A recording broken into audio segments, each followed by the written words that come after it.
नमस्कार। Tales from to friends में आपका स्वागत है। बहुत दिनों के अंतराल के बाद हम आपके साथ बात कर रहे हैं।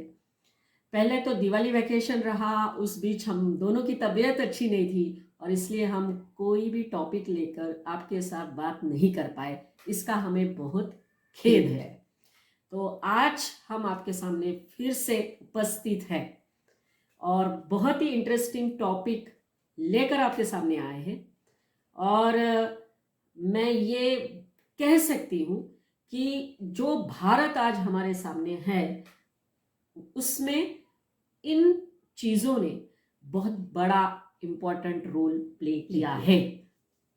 तो जैसे कि हमने बताया कि हमारे देश को बनाने में जो प्रमुख इंस्टीट्यूट्स रहे हैं उनमें से जो प्रीमियम इंस्टीट्यूट्स हम बोल सकते हैं, जो जगत विख्यात है, वो आईआईटीज़ है, आईआईएम्स है, एम्स है। और यहाँ एजुकेशन लेना हर कोई स्टूडेंट का एक सपना होता है। और ये इंस्टीट्यूट्स कैसे बने इसकी चर्चा आज हम आपके साथ करेंगे। तो सबसे पहले अगर हम बात करना चाहेंगे मधु मैडम, तो आईआईएम और एम्स, ये दोनों इंस्टीट्यूट्स जो है अपनी अपनी जगह है और वर्ल्ड में फेमस है। तो इनकी शुरुआत कैसे हुई, तो हम शुरुआत करेंगे सबसे पहले एम्स के बारे में बात करते हुए।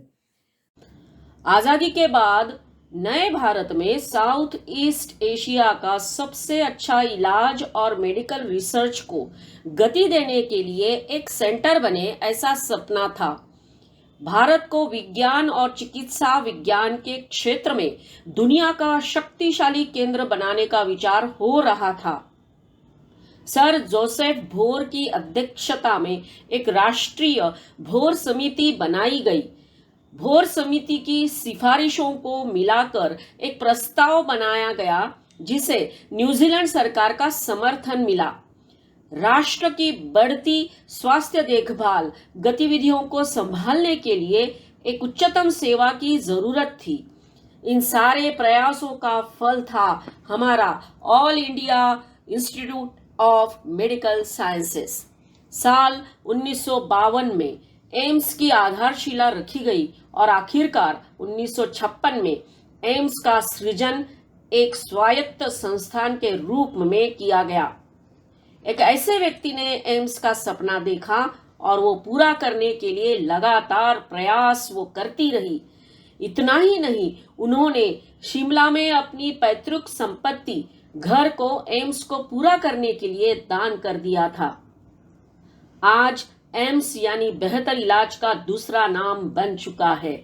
आम गरीब मरीजों से लेकर बड़े बड़े वीआईपी भी अपने इलाज पर आंख मूंद कर यहीं पर भरोसा करते हैं। आज पूरे देश में दिल्ली एम्स की तर्ज पर 18 बन चुके हैं और 4 बन रहे हैं। तब एम्स के पास अपना अस्पताल भी नहीं था। क्लिनिकल के लिए एम्स के स्टूडेंट्स सफदरजंग अस्पताल जाते थे। एम्स का वर्क कल्चर इसे बाकी से अलग बनाता है। यह मरीजों के लिए विश्वास का केंद्र है। रिसर्च एवं शिक्षा के लिए बना यह सेंटर आज क्लिनिक हब बन गया है। 50 से ज्यादा डिपार्टमेंट है। यही एक सेंटर है जहां गरीब भी आते हैं और अमीर से अमीर भी। देखिए, जो बच्चा जिसको डॉक्टर बनना है ना, उसको एक सपना है कि हाँ एम्स में एडमिशन मुझे मिलनी चाहिए। लेकिन एम्स में एडमिशन मिलना बहुत मुश्किल है, चैलेंजिंग जॉब है।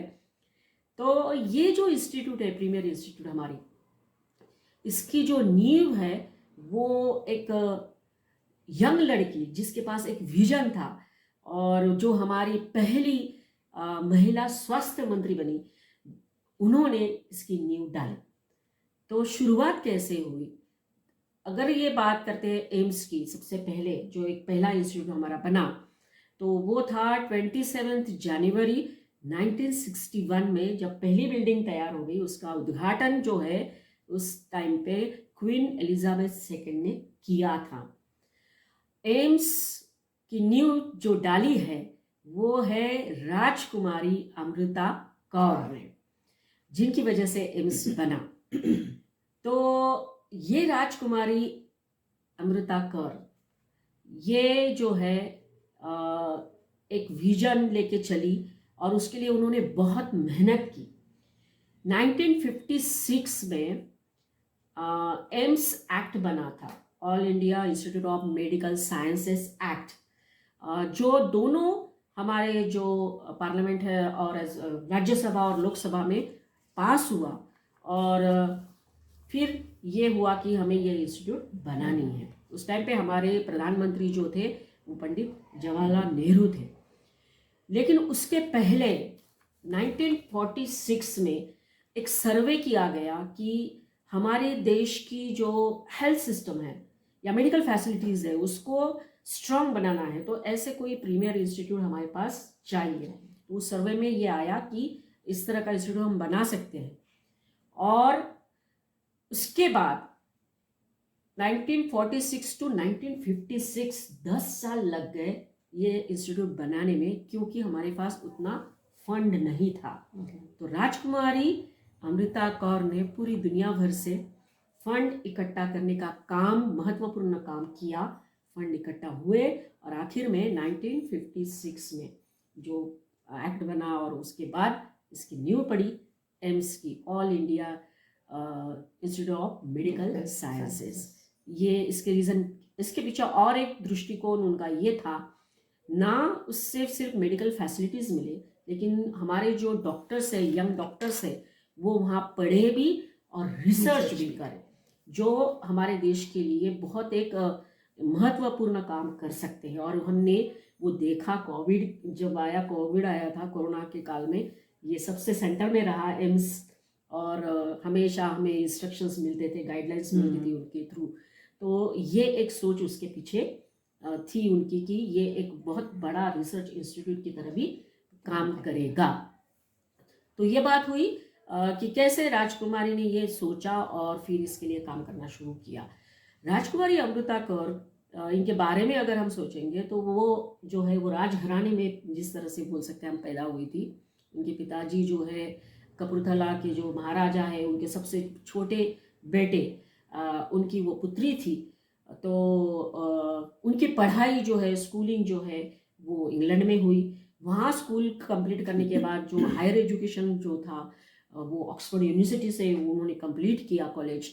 और आप सोच सकते हो कि जो उन्होंने वहाँ एक्सपीरियंस किया, जो देखा, तो उनको लगा कि शायद ऐसी कुछ चीज़ें हमारे देश में होनी चाहिए। ये सोच लेके वो इंडिया में वापस आई।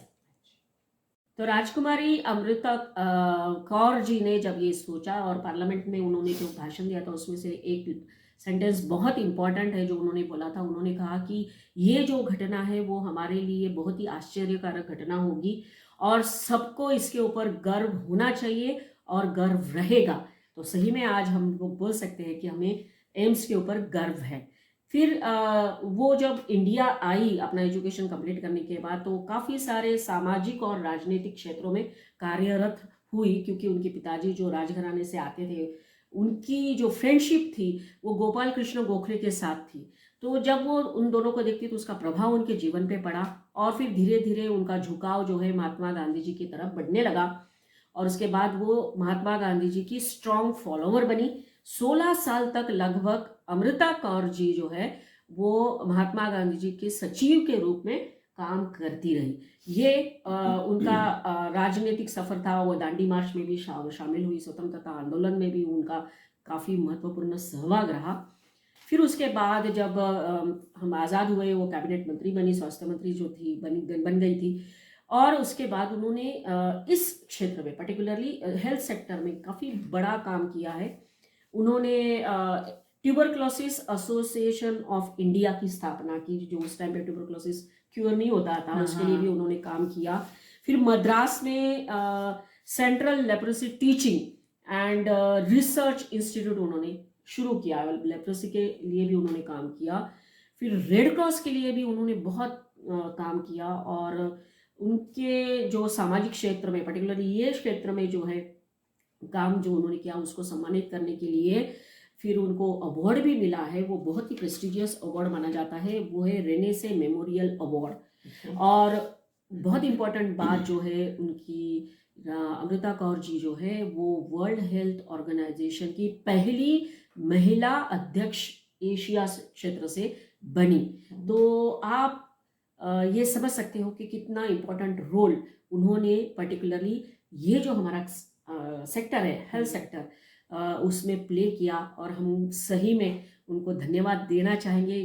और कि उन्होंने एम्स की आइडिया लेकर उसकी स्थापना की। अब इसके बाद जो है, जो हमारी जो प्रीमियम इंस्टीट्यूट है IIM, इसके बारे में मधु मैडम आप बताएंगे।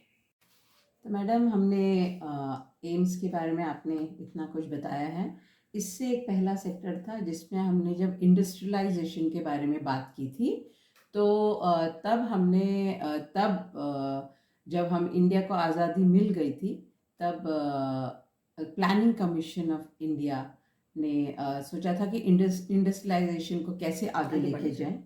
तो उसके लिए ज़रूरत है लोगों की, तो तब टेक्निकल स्किल्ड वर्कर्स के लिए IIT खोला गया था। जब उसके कुछ सालों बाद उनने डिसाइड किया कि टेक्निकल लोग तो हमको मिलेंगे, पर we also need good managers. Management कैसे हुआ जाएगा, और स्पेशली बिजनेस मैनेजमेंट। तो उसके लिए again planning commission of India ने इनिशिएट किया प्रोग्राम, और उसको रेकमेंड किया हमारे गवर्नमेंट को। एंड तब के हमारे प्राइम मिनिस्टर जवाहरलाल नेहरू ने ये IIM को एस्टैब्लिश किया। और फर्स्ट जो IIM बना था वो 1961 में 3 नवंबर को कलकत्ता में बना हुआ था। एंड IIMs जो हैं वो ऑफ कोर्स सेंट्रल गवर्नमेंट के अंडर आते हैं। सेंट्रल गवर्नमेंट ओन्ड हैं public business schools for management profession. और ये undergraduate programme, post graduate, doctoral programme, जो भी anything that comes under business, field of business administration, ये ऑफर करते हैं। IIMs जो हैं वो मिनिस्ट्री ऑफ HRD ने IIMs को इंस्टीट्यूट ऑफ नेशनल इम्पोर्टेंस के तहत उन्होंने एक IIM एक्ट निकाला, विच केम आउट इन 2017 के अंडर अभी आता है। और आज की तारीख में वी हैव अबाउट 20 IIMs। इतने तो 1961 से आज तक 20 IIMs बन चुके हैं, और ये full time business programmes offer करते हैं। और MBA इनके जो हैं, ये सब IIMs के MBA इनके फ्लैगशिप प्रोग्राम्स माने जाते हैं। और जो बेस्ट IIMs, जैसे ABC ऑफ IIMs बोलते हैं उनको, अहमदाबाद, बैंगलोर एंड कलकत्ता माना जाता है। एंड ये जो IIM है, IIM जैसे इंस्टीट्यूट की वजह से आज वहाँ के जो स्टूडेंट हैं, उन लोगों ने बिजनेस फील्ड में पूरी दुनिया में भारत का नाम रोशन किया है। उनमें से इंदिरा नूई हैं, जिन्होंने IIM कलकत्ता से पढ़ा, और वो पेप्सी की CEO हैं आज की तारीख में, और हमारे लिए बहुत गर्व की बात है। दूसरे हैं पीयूष बंसल, जो IIM बैंगलोर से पास आउट हुए हैं। वो आजकल शार्क टैंक बड़ा फेमस है। हाँ, और वो बाय द वे वो लेंसकार्ट के भी फाउंडर है। एंड हम हर्षा भोगले, सब लोग को घर घर में मालूम है, वो पहले बहुत बड़े cricket commenter and cricket journalist भी हैं। वो IIM अहमदाबाद से हैं। हमको चेतन भगत को तो सभी जानते हैं, उनकी बुक्स पढ़ी हैं, वो भी IIM अहमदाबाद के हैं। And we also have Rashmi Bansal, who is also a writer. उन्होंने एक बुक लिखी है, सब IIM से जो पास आउट टॉप बिजनेसमैन है उनके ऊपर भी उन्होंने बहुत अच्छी बुक लिखी है, पढ़ने लायक बुक है। तो आप जो ये तो IIMs के बारे में है, पर थोड़ी मैं इंफॉर्मेशन आपको उन स्टूडेंट्स के लिए देना चाहती हूँ जो IIM परस्यू करना चाहते हैं।